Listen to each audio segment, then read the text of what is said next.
when the young people come in, and you can tell they're more enthusiastic, and they have a book of mine that they want to sign, they want to talk about the Federal Reserve. I keep thinking, I ask them, the parents, they'll be very supportive. They say, yeah, he got me interested. He made me look at those YouTubes and all this thing. And to me, what's pretty interesting is the parents are not, a little bit annoyed. Why is he bugging me about this? They're excited. They're excited for their children because their children, on their own, in many ways, got interested and thought about serious things and actually influenced the parents. And the parents are, really like that, and that it's constant. But and this to me is one of the great things about a freedom philosophy is young people who have not had their minds muddied up are very receptive to the freedom philosophy. Less war, sound money, and all these things.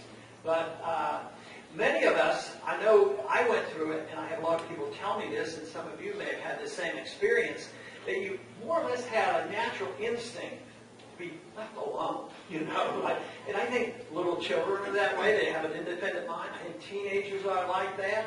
And then to move it one step forward and become an adult, you have to conform, that you're not allowed to think for yourself and be your own person. In order to mold into society, you're told that you had to accept this. And then we hear it from our public schools and the TV and the government, and it contradicts. So for me, it was very exciting to discover there were a lot of smart people out there that knew and understood individualism, especially in economics. And when I got introduced to Austrian economics, I thought this was marvelous. And it wasn't just me. So I think a lot of people have these instincts, and they're very delighted to know that there's a lot of intellectual thought that goes behind this. Not only that, when you think about it, it's the tradition of this country. It's really what made this country great.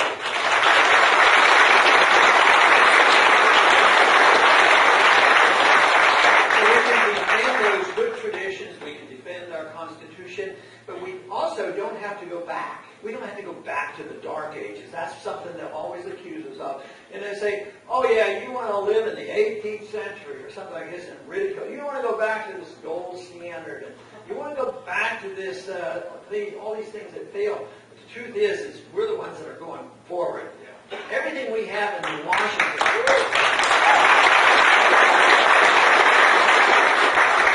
we have in Washington and most governments is built on authoritarianism, telling people what to do with your life, what you can do with your money, what you can do with your property, what other countries can do, and who gets bailed out.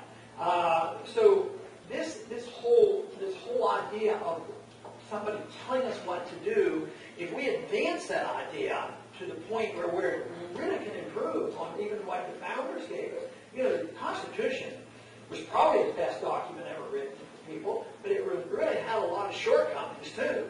And therefore, we don't have to go back to a static condition. Even the gold standard, it was far from a really well thought out gold standard. It was a gold and silver standard. They fixed the price of gold and silver, and there were always infractions. It was not truly regulated by the free market. And then it invited national banks and central banks, and it was always abused. So there's a lot that can be improved if we're able to move this intellectual revolution. But to move an intellectual revolution, we have to have troops that, get more people to understand it. I don't think most people vote for self-interest. And it has to be, some people think that the main goal that we have to do now, because we're in a mess, is what we have to do is we all have to sacrifice together. I really don't believe in that. If I could return to you all your liberties, that you had your own life, you could work and keep what you earned, and you didn't have to pay all these taxes or be sent off to fight useless wars, and all of a sudden you'd be out of the realm of the intimidation of big government, would you feel like you were being sacrificing anything? I don't think we have to sacrifice. The same way, we have to reverse this notion for us to be safe that we have to sacrifice liberty. That is a contestable idea, because it's obviously been known for a long time that if you do sacrifice liberty for security, you end up with neither.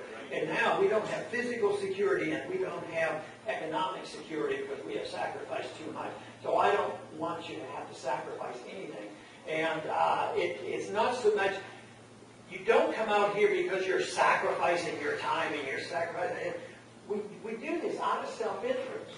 Not in the sense of the self-interest that you're a lobbyist and you want another big grant from the government, but you do this out of self-interest because you're not asking anything and you don't want to take anything from anybody else. All you want is your freedom back. And with that, have the confidence that it works. This is why I think we've gotten into so much trouble in the last 100 years, is we've lost that confidence as a people that freedom really is the answer to our problems.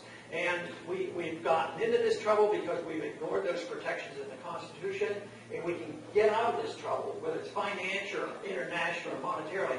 We can get back out of this trouble by just following the rules. And the rules are very, very explicit, and this is where we're making tremendous progress. This is where the movement has changed the whole nature of the debate. In the 1930s, even in 1932, Roosevelt ran on the gold standard and a balanced budget, limited government, and he knew that was in vogue. That's what you said. But behind the scenes, in the undercurrent, guess what was developing? Socialism and welfareism and inflationism and international warmongering. And that's what was being taught in the university. So the intellectuals were laying the groundwork.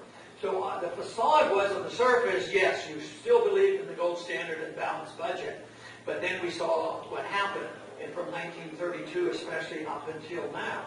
But the intellectual groundwork now, thank goodness for the many think tanks that are libertarian oriented, and thank goodness for the internet and a few other things, and so many independent-minded people, even on radio programs, and now even on TV. You know, when you look at Napolitano and Sasso, this is great stuff.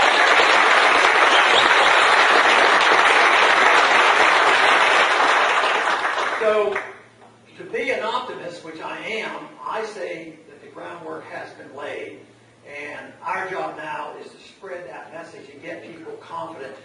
And one of the things you'll hear, oh, we can't support you guys, or me in particular, because he can't win, you know, it doesn't work, it's too big a job.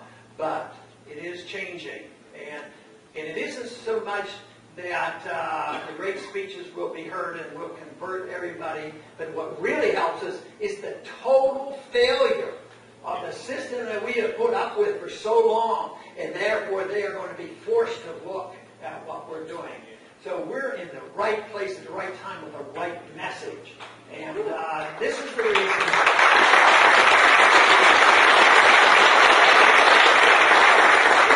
Our effort is so important. So once again, I thank you very much for participating. You give me a lot of encouragement. I hope I give you encouragement. I do want you to work hard out of your own self-interest, but also want you to have a lot of fun doing it. So thank you very much.